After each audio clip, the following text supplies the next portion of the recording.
అవకాశం ఉంటుంది. దయాకర్ గారు అయితే ఆయన పర్సనల్ ఒపీనియన్ పెంచొద్దు, కానీ రేపు గవర్నమెంట్ పెంచితే ఆయన సపోర్ట్ చేయాల్సిందే కదా.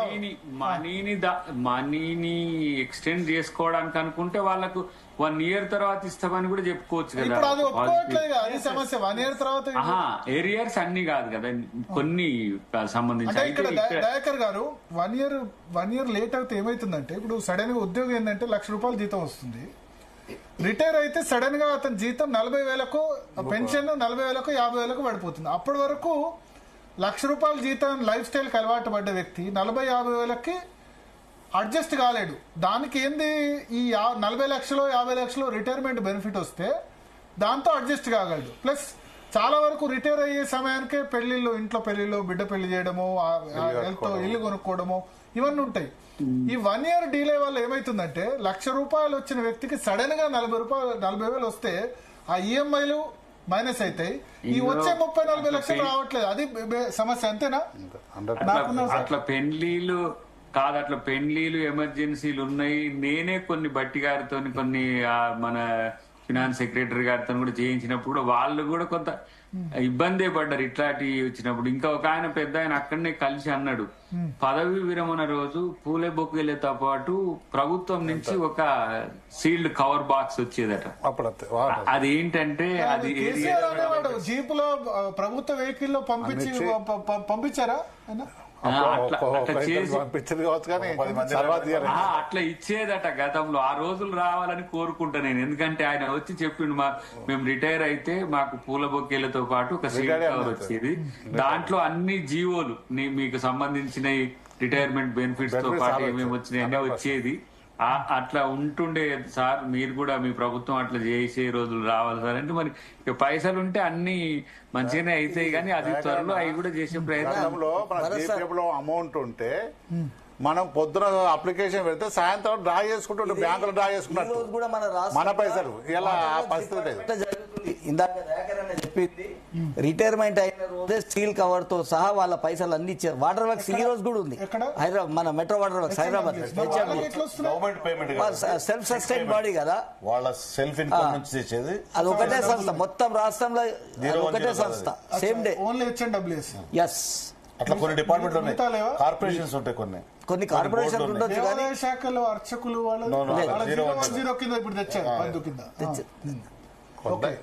కానీ అందరికి అట్లా ఇచ్చే రోజు రావాలని కోరుకుంటున్నాను నేను. ఇచ్చే రోజు రావాలంటే ఫ్రీబీస్ బంద్ చేయాలి కదా, ఒకటి సొల్యూషన్ అనిపిస్తుంది నాకు.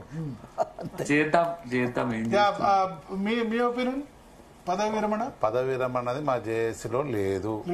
వాస్తవానికి పెంచుడా పెంచకపోవడం సమస్య దీంట్లో లేదు. వాళ్ళు పెంచితే యాక్సెప్ట్ చేస్తాం వద్దని చెప్తున్నా. మాకు ఎందుకంటే మా బెనిఫిట్స్ ఇవ్వండి, మాకు రిటైర్ అయినా తర్వాత ఇస్తే. ఇప్పుడు ఇలా కూడా చాలా మంది ఉద్యోగులు ఎందుకు కోరుకుంటున్నారు అంటే, ఎట్టున్న ఒక సంవత్సరం రాక మాకు మాకు వచ్చే బెనిఫిట్స్ వస్తలేవు కాబట్టి పెంచితే బాగుండు అనిపిస్తుంది వాళ్ళకు.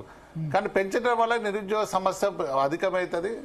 వాళ్ళకు వచ్చే డబ్బులు వాళ్ళకి వస్తే ఇమీడియట్లీ ఆల్రెడీ మీరు ఇంతకుముందు చెప్పినట్టు ₹1,00,000 ఉన్నది యాక్చువల్ 35,000. ఇద్దరు మెసేజ్ పెడుతున్నారు, చర్చ నడుస్తుంది. ఏంటంటే, ఇప్పుడు గవర్నమెంట్ ఇమ్మీడియట్ గా రిటైర్మెంట్ బెనిఫిట్స్ ఇవ్వని పరిస్థితి ఉంది, ఇవ్వదు.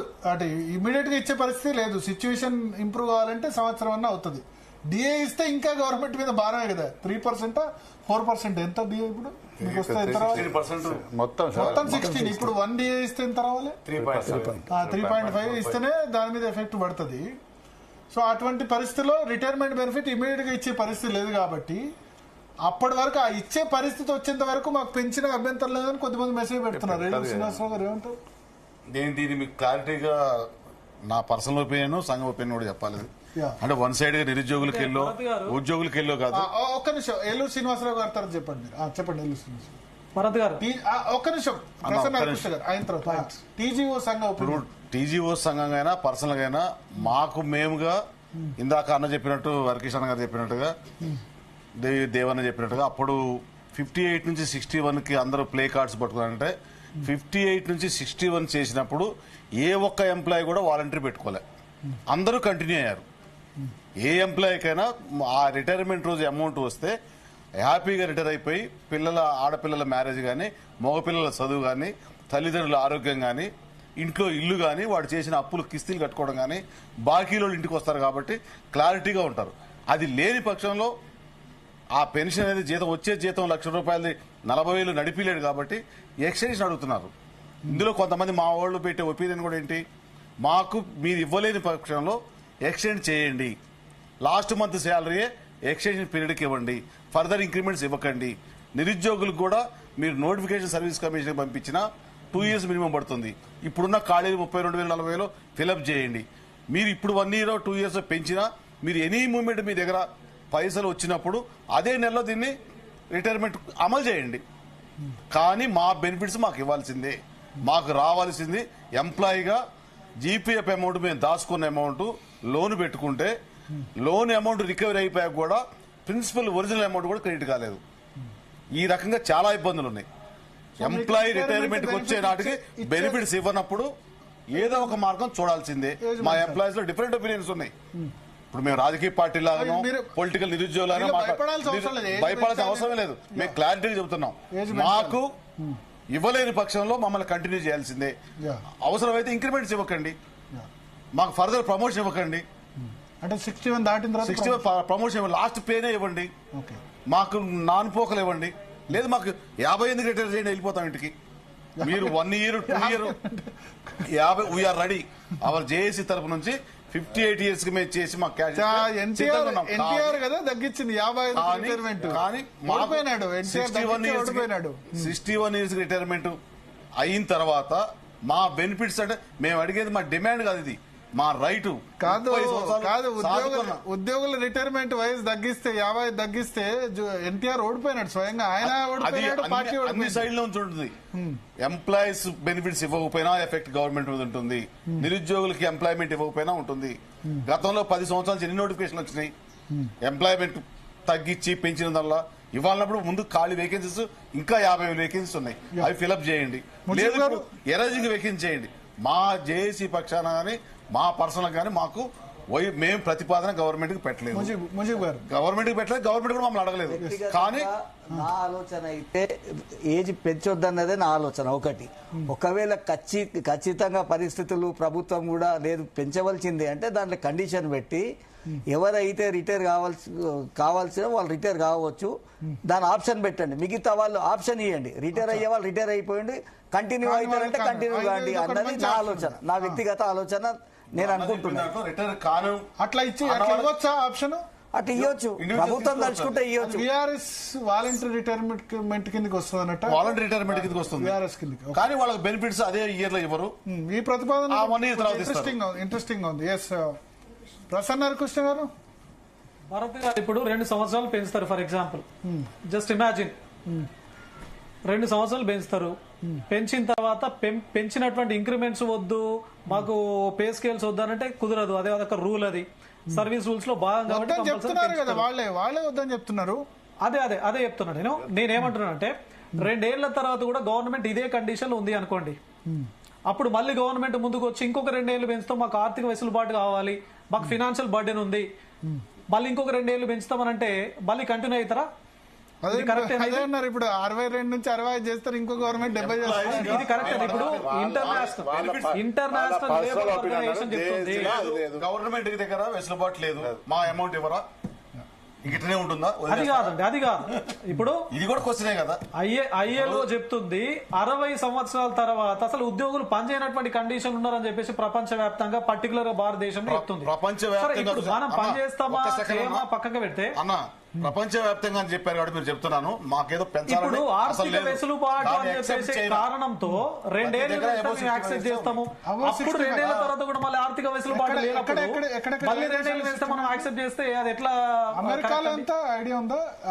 ఆయన ఏమంటారంటే ఎక్సెప్ట్ చైనా అన్ని చోట్ల 65, జర్మనీ, ఫ్రాన్స్, ఇంగ్లాండ్, అమెరికా అన్ని చోట్ల కూడా ఎక్సెప్ట్ చైనాలోనే 61 years ఉంది, ఇండియాలో ఉంది. మేము పెంచమని అడగట్లేదు, దాన్ని సపోర్ట్ చేయట్లేదు. మేము మీకు కంప్లీట్ డేటా ఇస్తాను మీకు. అవును, మన క్లైమాటిక్ కండిషన్స్ అట్లాంటి అండి, మన క్లైమాటిక్ కండిషన్స్ ప్రపంచవ్యాప్తంగా జీవన ప్రమాణం పెరిగింది కదా, జీవన ఆయు ప్రమాణం కూడా పెరిగింది కదా. జీవన ప్రమాణం వేరు, ఆయు ప్రమాణం పెరగడం వేరు, మనం పని చేసేటువంటి సామర్థ్యం వేరు. ఇప్పుడు WHO వరల్డ్ హెల్త్ ఆర్గనైజేషన్ చెప్పింది భారతదేశంలో జీవన ప్రమాణం 70 అని. కానీ మనం పని చేసే శక్తి వాలంటరీ ఆప్షన్ ఇస్తే ఇక్కడ ముజీబ్ గారు చెప్పినట్టు ఎవరు చేసుకోరు. అన్న వాలంటరీ ఎవరు తీసుకోరు. 61 నుంచి మీరు 62 చేసినా 63 చేసినా చాలా తీసుకోవాలంటే రిటైర్ తక్కువ మంది తీసుకుంటారు. యూనిఫామ్ లో ఉన్నారు. కొద్దిమంది ఇప్పుడు ఆర్టీసీ డ్రైవర్లు ఇబ్బంది పడతారు. ముజీబ్ అని చెప్పినట్టుగా డ్రైవర్లు, పోలీస్ కానిస్టేబుల్స్ అట్లా ముజీబ్ అని చెప్పినట్టుగా అట్లా కావాలనుకున్న రిటైర్ అయితే వాళ్ళకి బెనిఫిట్స్ కూడా 2 years తర్వాత ఇవ్వండి. దేవిప్రసాద్ గారు, ఇప్పుడు నేను భరత్ గారు ఈ రిటైర్మెంట్ ఏజ్ అనేది రిటైర్మెంట్ ఏజ్ సంబంధించి డిసైడ్ చేయాల్సింది ఒక ఉద్యోగ సంఘాలే కాదు. యువకులకు సంబంధించినటువంటి అభిప్రాయాలు, రాజకీయ పార్టీల అభిప్రాయాలు నిరుద్యోగులు అవుట్ రైట్ గా నో అంటారు. మీరు 100 పోలింగ్ పెడితే 90% ఉన్నటువంటి రిటైర్మెంట్ సూపర్ యాన్యుయేషన్ 60 years. డెఫినెట్ గా ఇప్పుడు ఏమైంది దేశవ్యాప్తంగా 60 భరత్ గారు ఇప్పుడు కొన్ని రాష్ట్రాల లోపల ఇప్పుడు కర్ణాటక గానీ లేకపోతే కేరళ గానీ మన పక్కన ఉన్నటువంటి ఆంధ్రప్రదేశ్ లో 62 చేసిరు. దేవిప్రసాద్ గారు చెప్పండి. అంటే ఇప్పుడు నేనేమంటున్నా, మన తెలంగాణలో నియామకాలు అనేటువంటి ఒక ట్యాగ్ లైన్ తో మనం ఉద్యమం చేస్తాం కాబట్టి ఇక్కడ కూడా మనం పెంచుకుంటూ పోతే రేపు నిరుద్యోగులకు ఏం సమాధానం చెప్తాం? ఎట్లా భరత్ గారు, అసలు పెంచాల్సిన అవసరమే లేదు. ఇప్పుడు ఎవరు డిమాండ్ పెడతలేరు, ఉద్యోగులు ఎవరు కూడా పెడతలేరు, నిరుద్యోగులు పెడతలేరు. ప్రభు మీరు కూడా అప్పుడు కూడా పెట్టలేదు కదా, కేసీఆర్ గవర్నమెంట్ లో కూడా మీరే అన్నారు నేను పెట్టలేదు, కానీ గవర్నమెంట్ పెంచింది. భరత్ గారు నేను చెప్తా, ఒక్క సెకండ్ టైం ఇవ్వండి నాకు. 2014లో మా జగదీష్ ఉన్నాడు, ముజీబ్ ఉన్నాడు, ఏలూరు ఉన్నారు. మేము అందరం కూడా ఏం తీర్మానం చేసినామంటే తెలంగాణ కొత్త రాష్ట్రం తెచ్చుకున్నాం కాబట్టి ఒకవేళ రిటైర్మెంట్ ఏజ్ పెంచితే నిరుద్యోగ యువకులందరూ కూడా మన మీద పెద్ద దాడి చేసేటువంటి అవకాశం ఉంటది, అది మంచిది కాదు. కలిసి ఉద్యమం చేసినాం కాబట్టి రిటైర్మెంట్ ఏజ్ వద్దని మేము తీర్మానం చేసి ముఖ్యమంత్రి గారికి ఇచ్చి 2019-20 వరకు ఆపే ప్రయత్నం చేసినాం. భరత్ గారు, ఈ ఆర్థిక మాంద్యం ఏదైతే కరోనా వల్ల వచ్చిందో 2019 వరకు రిటైర్ అయినటువంటి ఉద్యోగులకు అందరికి కూడా రిటైర్ అయినటువంటి మాక్సిమం నెలలోపు, 2 నెలలోపు, 3 నెలలోపు ఏరియాస్ వచ్చినాయి. ఏమైనా కరోనా మొదలైందో అప్పటి నుంచి ఈ ఆర్థిక పరమైనటువంటి ఇష్యూలు మొదలైనవి. కాబట్టి ఇప్పుడు ఏమంటున్నా అంటే ఉద్యోగులు ఎవ్వరు ఎక్స్టెన్షన్ కావాలని కోరుకుంటలేరు, సంబంధించినటువంటి బకాయిలు మాకు చెల్లించాలని మాత్రమే కోరుకుంటున్నారు. అది పరిష్కరించగలిగితే ఎక్స్టెన్షన్ అవసరం లేదు.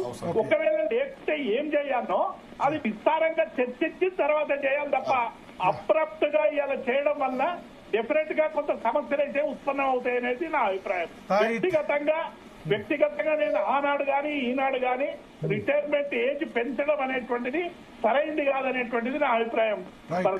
రైట్ థ్యాంక్ యూ 3-4 పాయింట్స్ సుదీర్ఘ చర్చ, మారథాన్ చర్చ, చాలా ఇంపార్టెంట్ ఇష్యూ. ఎందుకంటే ఉద్యోగులు వాళ్ళకి సంబంధించి 3-4 పాయింట్స్ నా అబ్జర్వేషన్ చర్చ ముగించే ముందు. ఒకటి, రేపు ప్రభుత్వం తీసుకునే నిర్ణయాల్లో ఒకటి హెల్త్ కార్డ్స్ సంబంధించి ఉద్యోగుల హెల్త్ కార్డ్స్ కానీ పెన్షనర్స్ కానీ టాప్ మోస్ట్ ప్రయారిటీ. రెండవది డిఏలు, కనీసం 2 కానీ 3 కానీ డిఏలు రిలీజ్ చేయాల్సి ఉంది. ఎందుకంటే డిఏ అన్నది రాజ్యాంగబద్ధమైన హక్కు, అదెవరు జేబులోంచో వాళ్ళ నుంచో ఇవ్వట్లేదు. మూడవది, ఉద్యోగి రిటైర్మెంట్ అయిన తర్వాత వెంటనే ఇవ్వాల్సిన బాధ్యత ప్రభుత్వం మీద ఉంది. సరే వెంటనేగా ఇప్పుడు ఇచ్చే సిచ్యువేషన్ లేదంటే మ్యాక్సిమం 2-3 నెలలు, అంతకంటే ఎక్కువ ప్రొలాంగ్ చేయాల్సిన అవసరం అయితే కనిపించట్లేదు. ఇవి 3 ప్రధాన డిమాండ్స్. ఇక 50 డిమాండ్స్లో ప్రతి సంవత్సరం ట్రాన్స్ఫర్స్ ఇవన్నీ చేయొచ్చు. నాన్ ఫైనాన్షియల్ డిమాండ్స్, ఆ ఉర్దూ అకాడమీ 140 మంది, ఇవన్నీ 45 డిమాండ్స్ ఈజీగా దానిలో 50 డిమాండ్స్లో చేయొచ్చు. అది ప్రభుత్వం బ్యూరోక్రసీ కనుక సహకరిస్తే, కొర్రీలు పెట్టకపోతే చేయొచ్చు. ఇంకొకటి 317 జీవో కూడా సంబంధించిన ఇష్యూ కూడా ఉంది, చాలా ప్రధాన ఇష్యూ. ఆ ప్రభుత్వం మీద వ్యతిరేకత రావడానికి అది కూడా కారణం, దాన్ని కూడా రిజాల్వ్ చేయాల్సిన అవసరం ఉంది.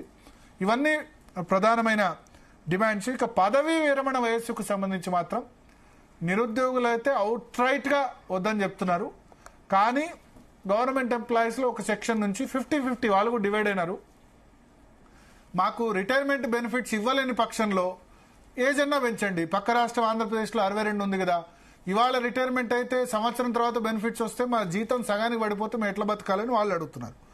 దానిలో న్యాయం ఉంది, దీనిలో న్యాయం ఉంది. సగటు ఆయు ప్రమాణం కూడా పడిపోయింది. కానీ నిరుద్యోగుల సైడ్ నుంచి చూస్తే డెఫినెట్గా ఇది హైడిలే. కానీ ఇంకొక ఇష్యూ కూడా ఉంది. నిరుద్యోగులు ఇప్పుడు ఆల్రెడీ 30,000లో 40,000 ఖాళీలు ఉన్నాయి. ప్లస్ ప్రతి సంవత్సరం కొత్తగా 8,000-9,000 అవుతున్నాయి. అయిన ఖాళీలన్నీ కూడా గవర్నమెంట్ భర్తీలు చేయట్లేదు. కాబట్టి ఇప్పుడు వీళ్ళు 8,000-9,000 మంది రిటైర్ కాకుండా సరే ఆ 30,000 ఖాళీలు ఫస్ట్ భర్తీ చేసి ఇవి కూడా చేయొచ్చు. సో అందుకని ప్రభుత్వం ఈ విషయాలన్నిటి మీద కూడా సీరియస్గా ఆలోచించాల్సిన అవసరం అయితే ఖచ్చితంగా కనబడుతుంది. ఉద్యోగులు రాజ్యాంగబద్ధమైన హక్కులు అడుగుతున్నారు. ఎట్ ది సేమ్ టైం ఉద్యోగులు కూడా, ఎందుకంటే మిగతా రాష్ట్రాల కంటే కొంత పర్లేదు, మన పిఆర్సీ వచ్చిందైనా శాలరీస్ సంబంధించి పర్లేదు కాబట్టి ప్రభుత్వంతో కోఆపరేట్ చేయాలి ఒకటి. రెండవది ఏంటంటే రూట్ కాజ్ ఉద్యోగులు కూడా గ్రహించాలి. మీకు టైంకు జీతాలు, టైంకు పెన్షన్లు, టైంకు ఈ రిటైర్మెంట్ బెనిఫిట్స్, హెల్త్ కార్డ్స్ రావట్లేదంటే దానికి కారణం ఫ్రీబీస్. ఈ ఫ్రీబీస్ మీద మీరు ఉద్యమించకపోతే ఇంకెవరు కూడా ఉద్యమించరు. దీనివల్ల ఫ్రీబీస్ వల్ల ఫస్ట్ ఎఫెక్ట్ అయ్యేది ప్రభుత్వ ఉద్యోగులు, నెక్స్ట్ మిడిల్ క్లాసు. అది గ్రహిస్తే శాశ్వత పరిష్కారం, లేకపోతే ఏ ప్రభుత్వం వచ్చినా ఇట్లే ఉంటుంది.